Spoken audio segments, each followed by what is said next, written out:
တိုင်းလူတိုင်းကငါငွေဘယ်လိုရှာရမလဲလို့ပဲစဉ်းစားနေပါလေစဉ်းစားရမှာကငါငွေရရင်ဘဝကိုအဓိပ္ပာယ်ရှိအောင်ဘယ်လိုဖြတ်သန်းမလဲလို့ပြောင်းစဉ်းစားပါဟုတ်ကဲ့ပါဆရာအဲ့ဒီလိုစဉ်းစားနိုင်မှငွေရလာတဲ့အခါမှာအဓိပ္ပာယ်ရှိတဲ့လုပ်တွေကိုလုပ်နိုင်မယ်ငြိမ်းချမ်းတဲ့ဘဝကိုရမယ်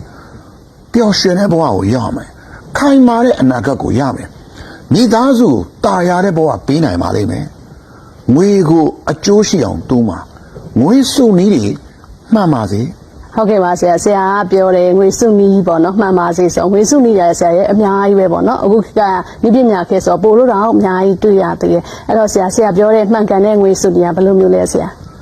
မှန်ကန်တဲ့ငွေစုနည်းကတော့ပတ်စံကိုဗန်ထဲမှာစုမယ်စာကိုယ်မှာအသိပညာစုပါ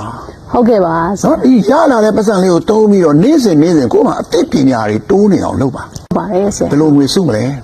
ရတဲ့ပတ်စံနဲ့အသိပညာတိုးအောင်လုပ်ပါကိုယ့်ခေတ်မှာလည်းပဲအသိပညာတွေအများကြီးရှာလို့ရပါတယ်ဟုတ်ပါတယ်သင်တန်းတွေတက်ပါမိမိတိုးတက်ဖို့အတွက်ငွေသုံးပါတိုးတက်တယ်ဆိုတာငွေစုရတယ်အတူတူပဲဟုတ်ကဲ့မိတ်ဆွေကောင်းတွေရဖို့အတွက်ငွေကိုသုံးပါ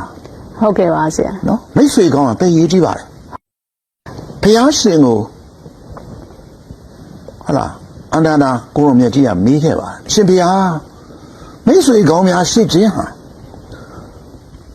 အရာဝတ္ထုတွေအလုပ်ကိစ္စတွေကို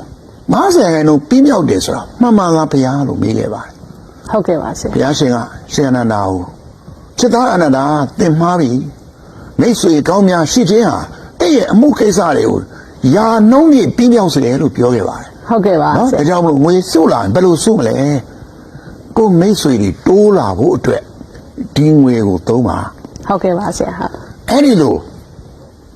အလုပ်တွေလှုပ်လာခဲ့လို့ရှိရင်ငွေကိုအတိတ်ပဲရှိသုံးတတ်လာလိမ့်မယ်ငွေနောက်ကိုတဲကြီးမဲကြီးလိုက်တာတွေရော့သွားလိမ့်မယ်သူများနဲ့ပြိုင်တာတွေရော့သွားလိမ့်မယ်မိမိလည်းပို့ပြီးတော့ထိမ့်သိမ့်နိုင်လာပါလိမ့်မယ်အဲ့ဒီခါကျရင်ချမ်းသာမှုအစစ်မှန်အောင်လည်းရပါလိမ့်မယ်။ဘန်ထဲမှာတော့ငွေရှိခြင်းမှရှိလိမ့်မယ်။ဒါပေမဲ့ဂျလန်ရဲ့စိတ်ထဲမှာဂျလန်ရဲ့နှလုံးသားထဲမှာဘဝမှာငွေကြေးကိုသုံးရတဲ့အခါမှာအတိတ်ပဲရှိသုံးတဲ့အတွက်ကြောင့်ချမ်းသာမှုအစစ်မှန်အောင်ရလိမ့်မယ်။ငွေဆိုတာတကယ်တော့ကိရိယာပါ။ကိရိယာလိုပဲသဘောထားပါ။ငွေဟာအဓိကဆိုတဲ့စိတ်ကိုဖျောက်ပလိုက်ပါ။ဟုတ်ကဲ့ပါဆ